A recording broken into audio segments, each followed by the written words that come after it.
The ACN podcast is made possible thanks to the generosity of our listeners and sponsors, including the Agile Alliance. As a nonprofit membership organization, the Agile Alliance is an excellent resource to help you along your Agile journey. To learn more about the Agile Alliance and our other sponsors, as well as how you can become a sponsor or supporter of our show, please visit acnpodcast.org for more information. And thank you for your support.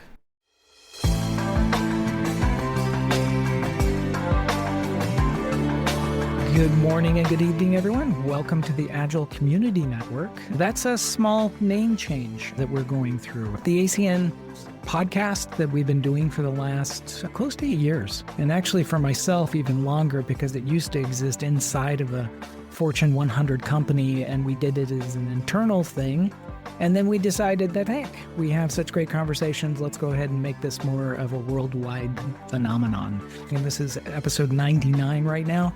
We just got in a conversation with the hosts, and we thought about the fact that ACN, we love the ACN as a fast little find us type of thing, acnpodcast.org. But if you think about the conversations that we've had over the last 8 years, they've been more than just coaching. Yes, we do dive into the coaching, and we are coaches within our companies and our consultancies that we do.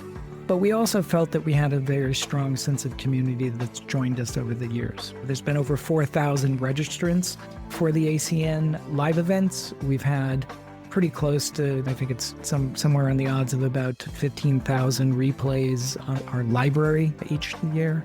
And we thought that it really made sense that we start to, as we go to episode 100, to start to make that kind of switch. We're going to still talk about coaching stuff, but also we're going to talk also in this standpoint of how we've been. We're going to still expanding that out into the bigger community. I'm joined each month by a set of hosts that have been with me for about 8 years, most of them. Shauna, Diana, Jorg, Sheila McGrath, Sheila Eckhart, make sure to get the last names in, April Mills, and also Hendrik Esser. The way that this show works is that we will start off seeding a conversation about a particular topic. This month is going to be talking about flow within organizations, and we go round robin throughout the co-hosts here, but we also go through and ask each of you. The way that you participate is quite simple. You just have to raise your hand, a little virtual hand. Once it goes up, I will see you there. Don't worry, it does sometimes take a little bit. If multiple hands go up, then it does take a while to come around, so don't lower your hand. Just keep that up. Lastly, be respectful and have fun.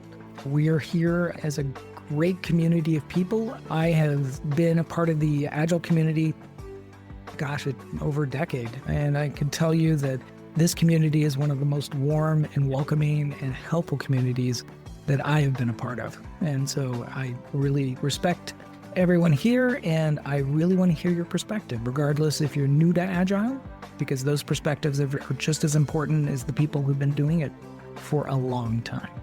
One other thing to mention before we get started is we are sponsor-supported. Agile Alliance, Cicada, Organizational Agility, DianaLarson.com, Engine for Change, and New Agility are our corporate sponsors. Please give them all a look. They're the ones that help us to pay the bills and helps to keep things like paying for the webinar system and those things. And also the ACN supporting members. Those are the people who go to newagility.com, which is the company that produces the show. And they become a supporting member of our mission and what we're trying to do here with this our larger community. That absolutely helps us to bring this show on each month. To get started on today's topic, we had at the end of the last conversation that we had last month, and there was some conversations about flow. And in particular, someone mentioned Don Reinertson's flow model. And I thought it would be good to hear now in 2025, where are people at with this? And for people who are new to Agile or new to the concept of flow, flow refers to how smooth things go through the organization and how they go through the team, or even through your desk. How do things come in and how do the things eventually leave? The throughput through your personal system, team system, organizational system. And if you think about what we do in order to prove that, we're always trying to go ruthlessly at times. We want to minimize those delays, those bottlenecks and waste that's in the system. And the benefit of that, of course, is that helps us to deliver our work more predictable and more quicker, faster response times, the ability to spot issues, because if we were very in tune with the systems that we're using, we can also spot issues with those systems and being able to optimize those a lot better. And then lastly, keeping the stakeholders engaged. One of the things that, having frequent contact with those pesky customers, one of the benefits of that is that it enables us to get rapid feedback and understand one of the key values that we try to go create in an agile environment, which is we want to produce value. We do not want to produce something that's just going to sit in a closet or never get used, or we put it in there because it looked good on a marketing sheet. When reality is we don't want those types of features. We want a feature that the customer wanted and that they wanted it in a way that they are going to use it and promote our product. It's not about the quantity. It is about the value of what it is we produce. Some of the ways that I look at this when I approach better flow within organizations, one is just a visualization of your workflow. How do I see this system? And nothing helps that better than a big whiteboard or on an online system like a Miro or one of those other tools, limiting work in progress, which is a big core thing for people who've been doing Agile for a while. If we have too much work in progress, things go slower. Prioritizing, as I said before, what creates value, small chunks, usable chunks of things that we can get feedback on. And I won't go through this whole list. If you think about overall the measurements that we use to be able to say, how long does it take a large story to go through our system? When you get a team that's really well optimized in flow, they know that a large is going to take 4 days to go through the system or 5 days to go through the system. And there's nothing more refreshing as a customer to know that when somebody says that it's going to take about 2 weeks and 2 weeks goes around and the delivery comes, that level of predictability is awesome. It brings a lot of credibility to what we do. And in fact, I think it brings a lot of credibility to the company that's how we retain business over time.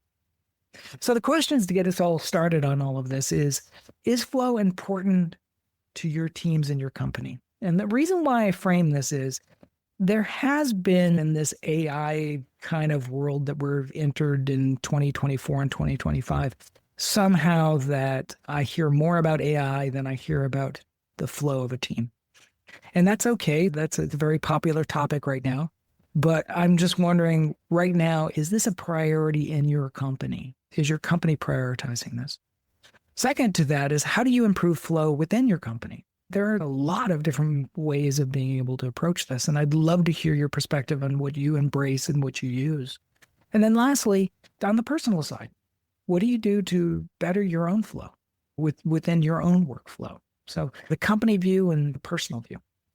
And so to kick us off, Diana, do you want to kick us off on this? Love to hear your perspective. Sure. Is flow important? Flow, for me, flow has to do with so many other aspects of Agile. There are so many other things that can get in the way. And if we're talking about flow as the smooth delivery of quality products to our customers or our teammates or whoever we are serving, that is also linked to how much psychological safety there is, because that introduces a stutter. So one of the things I like to do when I'm having the feeling that there is no flow, or people are telling me that there is not a good flow of information, of changes of state of the product, of whatever it might be, is to ask people, where are the hiccups? Where do things get stuck? Where do things get distracted? Because any place that's happening is a blockage to flow. And one of the ways that I improve flow when I'm talking with clients and customers, and it's funny to me because way back in the late 80s and 90s, we called it value chain, and then it became value stream, and then it became, now there's another value something. But it really is all about flow, and it is about mapping that out and being able to, like you said, visualize how does information flow? How does the product, the completion flow through our company, from idea to the throughput, right? That from conception to delivery, and then use even beyond that, if we're talking adding in DevOps. So how do we make that happen as smoothly and effectively as possible? And that often gets confused with efficiency, and efficiencies can often block flow. So that's a thing that I'd like to watch out for and point out to people and so on. But yeah, there's that feeling of when things are going well and things are moving along. We feel it intellectually, we also feel it in our bodies. It helps to reduce the amount of stress around the work if things are flowing fairly smoothly and we're not bumping into the distractions and things. And you think about where a river bifurcates or begins to create a delta is when it starts running into all kinds of little impediments. And that causes it to spread out further and not be in its nice, smooth channel and just moving forward gracefully into the sea or whatever. If we don't want things going off in all directions, we want to stick to the direction that is going to be most useful to us. We have to pay attention to flow. And in terms of the question about how do I create better flow for myself, I've created myself a Trello board that is my personal Kanban. And I try to make sure that the inputs to my personal system are flowing through that in a good way and making sure that the amount of WIP that I'm working on is not overwhelming and because too much work in progress becomes a blockage to any of the other parts of the work in process. So we need to find what is the optimal amount of work that we can do. And I've noticed in myself as I'm getting older, my WIP capacity is changing. And like every 6 months or so, I need to check in and say, what is my flow capacity right now? How much work can I take in?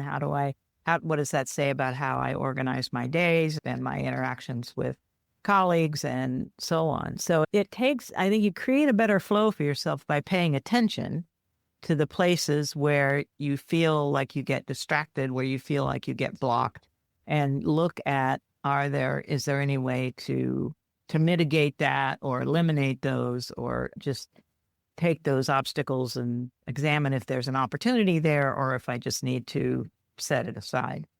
Sure. Yeah. Well, question for you on when you said that efficiencies sometimes block flow. What's some examples of that? Oftentimes that has to do with two entities, whether it's people or departments or teams or whatever, that are both trying to pursue their own ends efficiently. The structures and processes and procedures and policies will get set up that are actually impeding other teams and departments and so on. The performance review process that helps HR make its decisions and do what it needs to do and so on. But it often is a big blocker to the work of managers and teams who are trying to get a different flow going in their part of the organization. Whereas if we think about effectiveness, we tend to take in a greater chunk of the system when we consider what needs to happen. And so we're less likely to be blind to how this thing that we think is going to make us more efficient affects the other people in the organization or the other people on the team. I worked with a team where there was this one team member who absolutely insisted that the only way for him to get his work done was to find a closet in another part of the building where he could go in and close the door. And he thought that made his flow of work better. But of course, it absolutely did. But of course, it was a blockage for integration for the rest of the team, for all kinds of things. And so that had to be discussed. And which flow are we prioritizing here on our team? And is everybody on board with that? Sure. No, that makes a lot of sense. Thank you for that. Jorg, what do you have on this? The point I see, obviously for my company, flow matters because that's where we make money. We really honestly measuring flowing stuff in the industries. That's simple, but being a manufacturing company as well, flow in production. So moving real parts through is a key thing. So we have that in real physical form as well as in engineering, but there's actually a break, and engineering doesn't always get more production yet. So to help them making that link and seeing that things really need to go through production as a visual use case helps a lot in focusing people on results. And one thing that we really try to do is to go to that release train model. So there's just every 4 weeks something falls out, and that one is usable and tested. And if the scope is not exactly what we promised, then we're going to deliver it next time. So at least we always give something to customers, to testing, to whoever. So we're never blocking anybody. And on my personal side, I do it like we've already heard, personal Kanban is my thing. I do it physically so I can move things. As well, I do sizing of my own tasks. Everything that's not at least medium size will not get finished, needs to be broken down anyway. And then last but not least, I'm actually deprioritizing my own flow versus flow of others. That is two things. First of all, I keep my commitments better if I'm making them officially to others. But as well, I'm just enabling a lot of communication by walking around the office and listening and removing all that blocks so that the rest of the flow can go. And to really be able to do that in the evening, I need to make myself aware what I enabled, not what I did. So I'm not valuing really my own work results highly in terms of tangible things, but in the intangible multiplier that hopefully matters to the people. Interesting. So just for clarification, you are a manager, correct, of a group? Yeah, I'm a manager of a software development group. Okay. And do you think that your peers within your organization or other organizations get that? Or what you just said was brilliant, which is my job is to go around and making sure that I'm clearing the deck for my team. Do you think that your peers get that? Some do it instinctively. A lot of them ridicule it. I say, you're always walking around with that coffee cup. You're never really at your desk. And I say, you always have your headphones on. You're not approachable. It has everything from people who really think like that is more or less always lazy talk, like people who really get it. But the simple feedback from the team that, oh, thanks for that information is the very simple proof. And once you get used to it, you can easily do it. And I had the benefit of my very first boss showing that to me. He said, I'm never going to move into my own office. I always want to be the point that can connect all of you. And then I'm gone, you just continue working.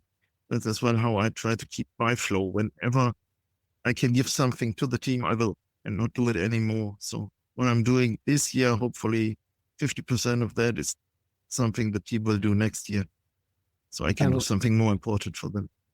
I love that. I love that. And again, I think I said this in a prior episode. I'd work for you anytime, buddy.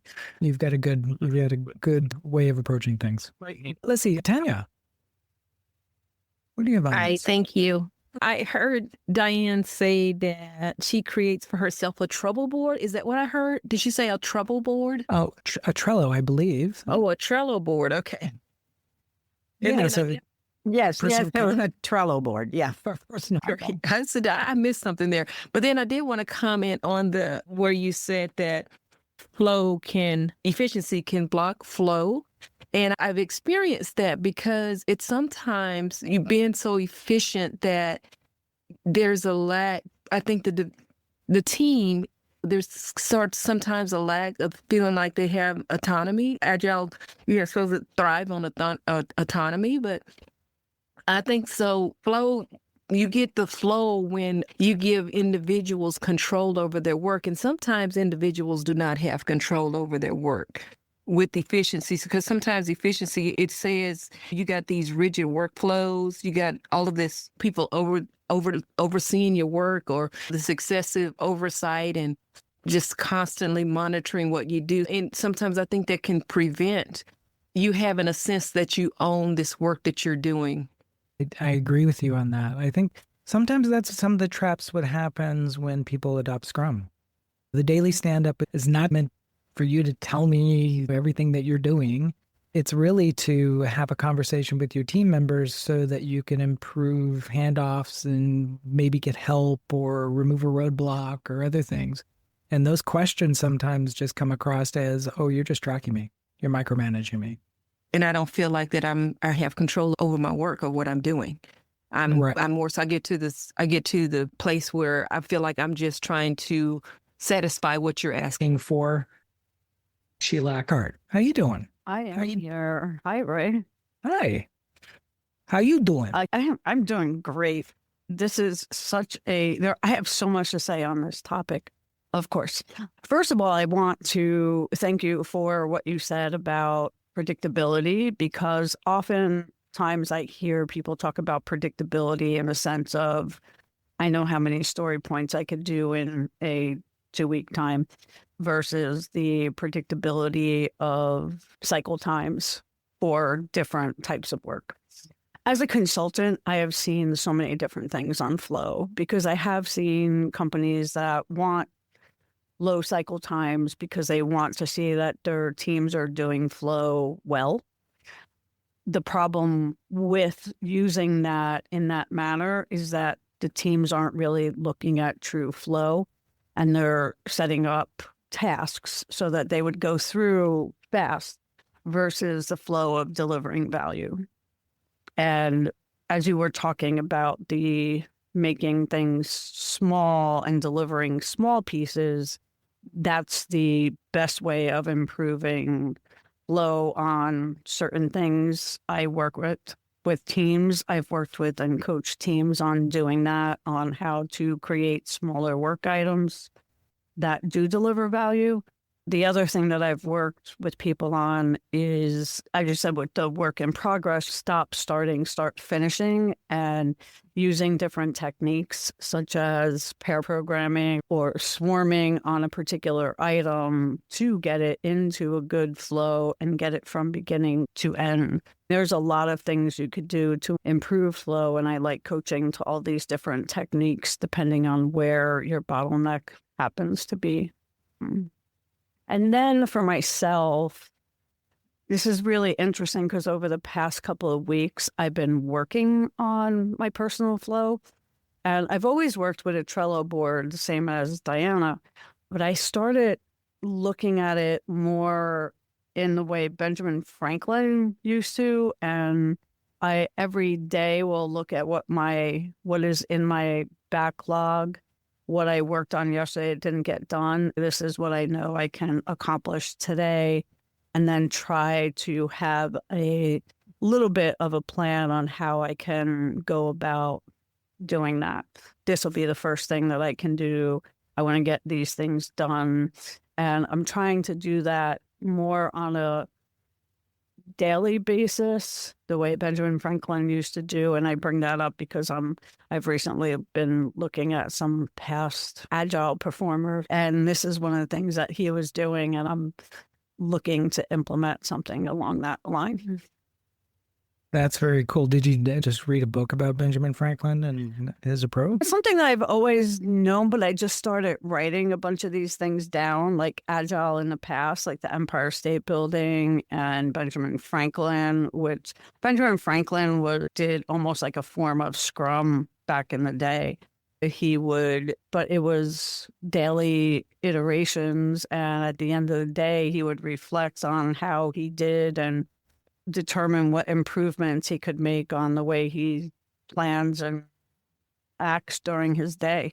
And he also made sure to build in time for that reflection, build in time for fun and other activities. So he planned, he iterated, he reflected. So it was pretty interesting if you read his autobiography, going back to it at this point in my life, like seeing that and understanding how it relates to Agile. Okay. Steve made a comment on the chat basically saying that sometimes introducing automation too early, so efficiencies basically early in the process, that it could in fact affect people's flow because of their lack of understanding of why things are working the way that they are.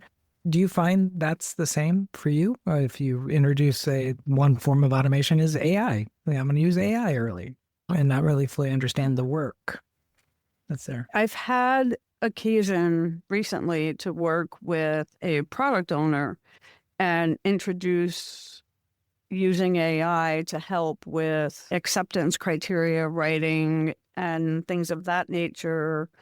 And that did help improve flow of ideation to story writing and through the system. So I think it all depends on where you're putting that in. If developers are using it for a start, like an accelerator to software development, it depends on how much training has gone into that, and also making sure that everybody understands responsible AI versus just haphazard AI. So I agree, if you just do it in a haphazard way and not with responsibility, then that could really have a negative impact.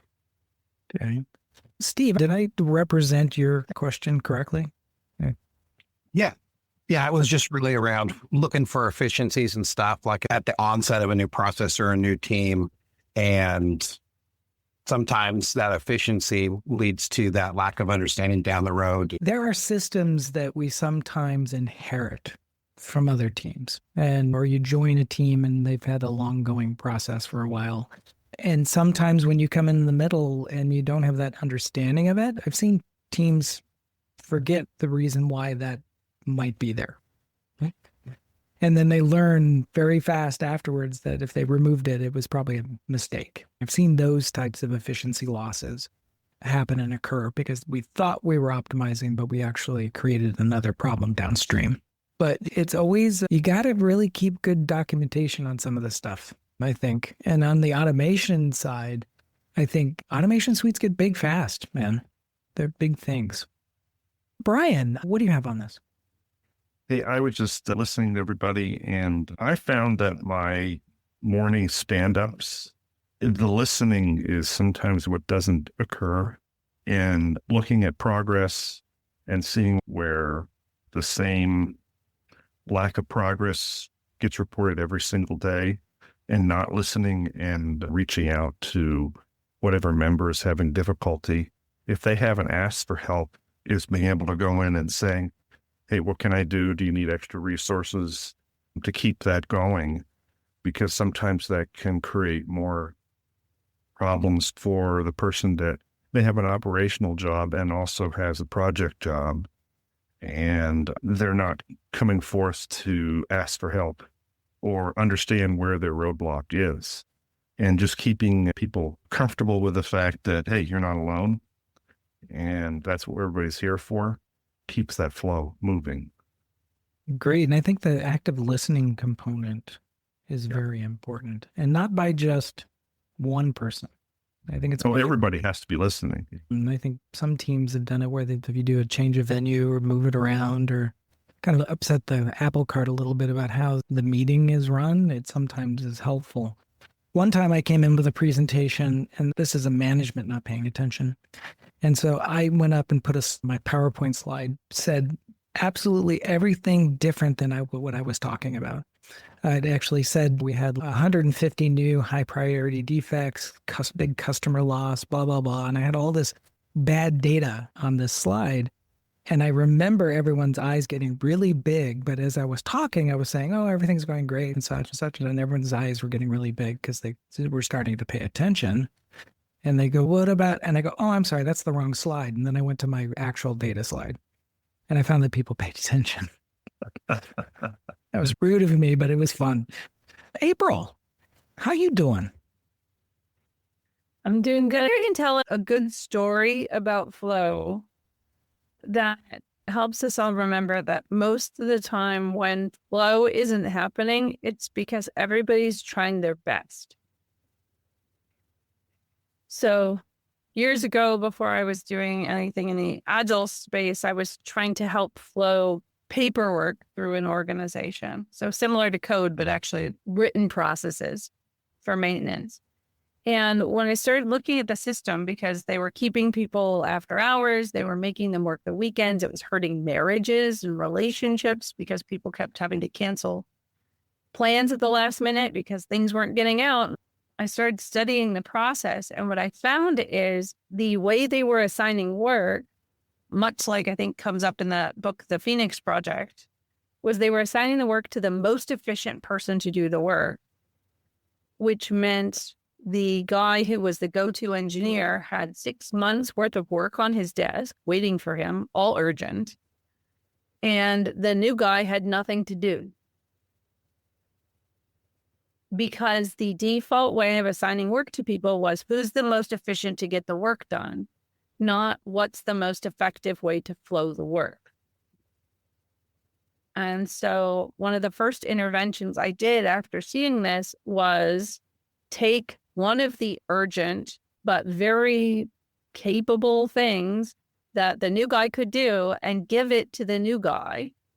It got out that day, and all the expert engineer had to do was look at it for 2 minutes before it went out, versus it sitting, and it had been sitting for a month, waiting for those 20 minutes from that top engineer. And so I think if you look around at your organizations or the clients you're helping and they're struggling to deliver, chances are good there are some of those just embedded assumptions that they don't even realize they have, which are choking their flow, that you can help them see and address. But it was hard because they wanted to keep giving the work to that top engineer. But I said, do we exist for him to be his most efficient, or do we exist to deliver the value to, in this case, the maintenance group, but the clients? And that which matters more, hierarchy of values, is so important to hold on to help flow. Fully agree with that. I've always said that we're only as fast as the slowest person in the organization. And I think that the point of, I used to see that when we size stories, that I think you hit it there. For that one person, that was a small story. For the other new person, it was an extra large. It was huge because they didn't know it. And I think that's where we miss the point sometimes of when we do story points and we get somebody who says that maybe I should give it to the person where it's an extra large because they're going to do it once or twice or 3 times, and then it's going to become a medium. And then it's eventually going to get to be a small. But we don't do that. And maybe one other aspect, maybe you've seen this, the fear that somebody's going to call in rich one day. Maybe that guy suddenly finds a better job. Then what do you do? It makes your organization very brittle to rely on the human glue of the super effective person. But tying this back to the conversation about AI, what some people are mentioning, but it's not front enough of focus with the AI change, is there's this assumption that a lot of the lower level work can be done by the AIs, but somehow we'll have advanced practitioners who have never done junior level work. And I don't know how that model actually works, because how do you get good at something you've never done so that you can check the work of the AI doing it? There's a really big gap here in the development cycle of how do we make and support subject matter experts, masters in the field, that super competent engineer. How do you create them if they never get to practice? Because all the lower level at-bats, the junior league at-bats, are all taken by an AI.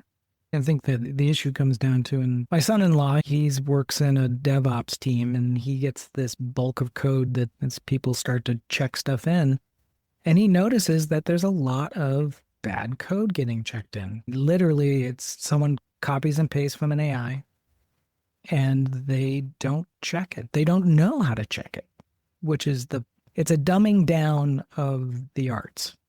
I think that's where the train crash is going to happen eventually with this.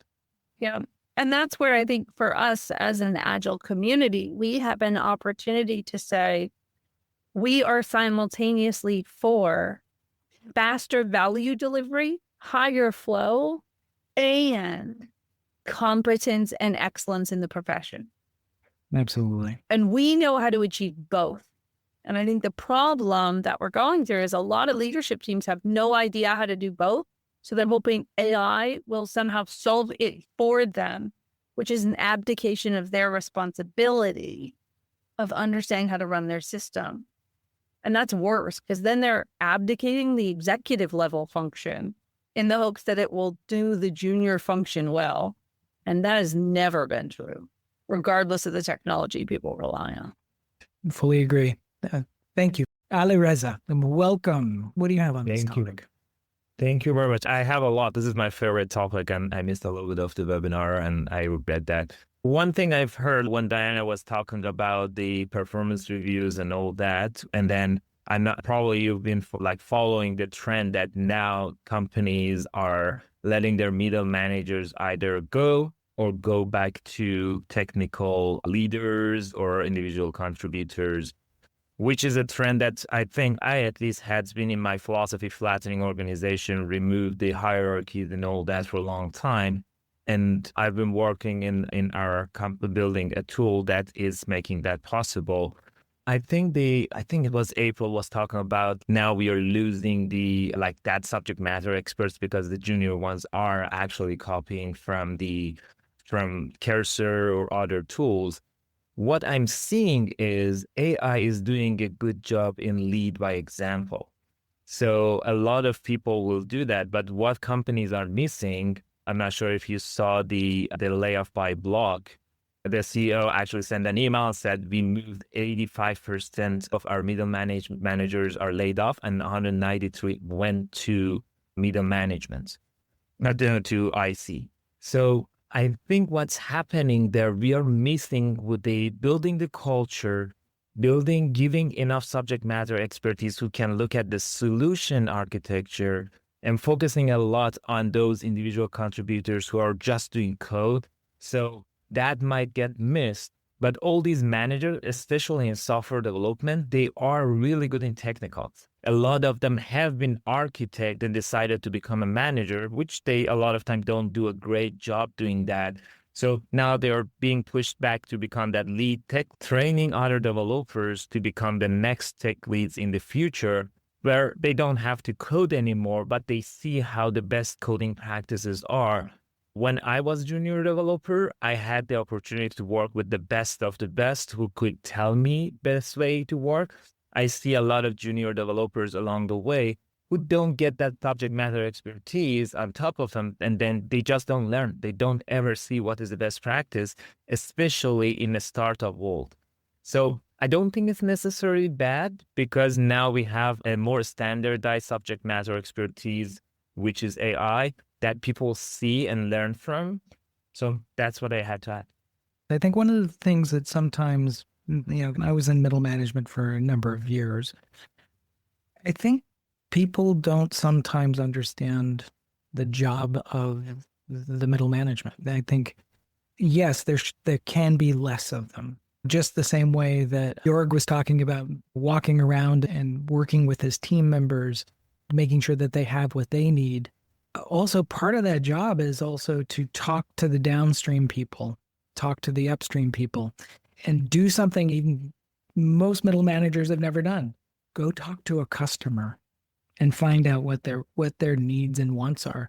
And being able to represent the technology, yes, but also be able to the product and the company. And I think a lot of middle managers never get the chance to step into those spaces, and they may optimize their own department to the point where they get everything shipped really quick and into the warehouse. And it sits there. It always cracks me up. And people, you can chime in on this. Let's do 1 week sprints. Is there a customer that's going to accept the work every 1 week? No. And then why are we doing it every week? Is that a necessity? Hurry up and wait is a lot of things that I don't think a lot of middle managers don't do. They don't try to go optimize this. Diane, you had mentioned something about the whole thing on intentional listening. Yeah. What do you... Back when we were talking about that, I think it comes under a lot of different names. There's active listening, where you're listening for the thing that catches you and you need to do. I have a bigger pool that I just call intentional listening, where I'm actually focused on listening to what the other person has to say and to be able to interact with them or not, as the case may be, but to have the information I need from listening to them to know how I need to respond. Or how this is not just me, this is other people. But I can't remember where we were in the conversation, but it seemed like that was a really important part of that we don't talk about very much in terms of team communication flow and team communication skills. And that no matter what your job is, if you are on this team, you need to develop some skill in listening to your team members, to your teammates. And if you're a person who can't listen, there's a skill building opportunity for you. And that has to be part of our collaboration agreements and stuff, is that we will listen to each other, that we will not make assumptions. Oh, this person's talked on this subject so many times, I already know what they're going to say. I'll keep my eyes open and I'll stare in their direction, but I'll just go on a little mental vacation. And the tendency that we have to do that is maybe probably human. So we have to put intentional focus on overcoming that. Really listen to what our teammates, what the other people that we're interacting with are trying to tell us. When somebody says, I heard you, doesn't mean you really listened. You may have had the sounds that I made bounce off your forehead and be looking at me, but did you really take in? And what more work do we need to do to make sure that there's an actual exchange of meaning going on here and not just word sounds? Anyway, that's something that I can get hooked by pretty easily. So that's why I went ahead and put it in the chats. No, I appreciate it, because I think if you think about flow, communication, work, all of those things go together.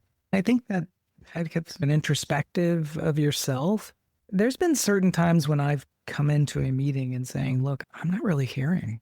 I am so distracted by about 25 other things that I am not absorbing this. What are strategies that you do? Is that something you just delay that meeting, or do you just move it to a different time, or do you just do how would you pull yourself back in if you know that wasn't happening for yourself? One thing I do because I've showed up in meetings that way myself, for sure. If I have been able to be as self-aware as I would like to be, I can say at the beginning of the meeting, I've got 25 other things running through my head right now. This isn't the optimal time for me to be in this meeting, but I'm going to do my best to really listen to you. And if you see me drifting off or something, just bring me up. Tell me. I know it's important that I'm here, that it'd be hard to get all this group of people together again, but I am dealing with a lot of stuff right now. And that's just the state that I'm showing up at this meeting. And somehow saying that allows me to let go of it more. The other thing that allows me to let go of it more is I write down those 25 things. My brain thinks it's captured somewhere, and it can let go of it for a little while I do what I need to do in the meeting. Those are a couple of things that I have tried that have worked more or less well for me in terms of putting me into listening mode as opposed to just showing up and thinking about other things mode. I think you nailed the very same thing that I do for myself, which is the power of a journal or a Kanban board or something else where I know that I wrote it down. It's on the list. I do not need to think about it because I know it's there. I'm not going to drop it. Whether you use Kanban or any of the other different techniques, it does help quite a bit. I have facilitated meetings where I knew that was going to happen with a number of people in the room, and I will hand out index cards and envelopes if we're in person. I maybe have a mirror board or something if it's remote. But this goes way back doing this technique. And I would just say to people, I know you're all showing up with other things on your mind and stuff. Would you please write those down on this index card, put it in an envelope, write your name on the outside of it. I promise I'll give it back to you at the end of this meeting. But in the meantime, it's not going to get lost. Your brain does not have to hold on to it. Let's listen to each other while we're here. And that way that everyone can... Sheila, do you have one extra thing? We're almost at the top of the hour. Do you want to just add to it? Yeah, I have one thing that I don't think we've talked about, and that is how management can view metrics, flow metrics in particular. They can get bogged down in, this group is behind. are they really behind, or are they coming up with a more elegant solution that's going to reduce the labor-intensive work that's going to have to be done afterwards? But it may look on the surface like we're behind because we were supposed to be done with this task yesterday. And sometimes people are afraid to bring up a better solution because they don't want to deal with having to explain it to management. So the metrics can actually be an impediment to producing a quality product, in my opinion. Yeah, I can definitely see that. I've seen it at times when the metric package actually takes me more time to go produce than the actual product itself sometimes. So with that, we're at the top of the hour, and I would like to thank everyone for participation today, everyone who's here on the call. Our next live event is going to be on Friday, April 20th. Always look on LinkedIn and other spaces if you want to know what the topic is. I typically release it the morning of, just because I continue to scan the networks and see what might be popular at the particular time. Please, if you get a chance, go over to acnpodcast.org. If you can go look up our sponsors and give them support, that would be great. Also, we're going to get an ACN newsletter that's going to be coming out. As a registrant of the live event, you'll automatically get that newsletter. We haven't done one in a quarter, and hopefully it'll point you to some new events that we're going to be doing in the Agile community. But with that, I hope you guys have a tremendous month, and take care.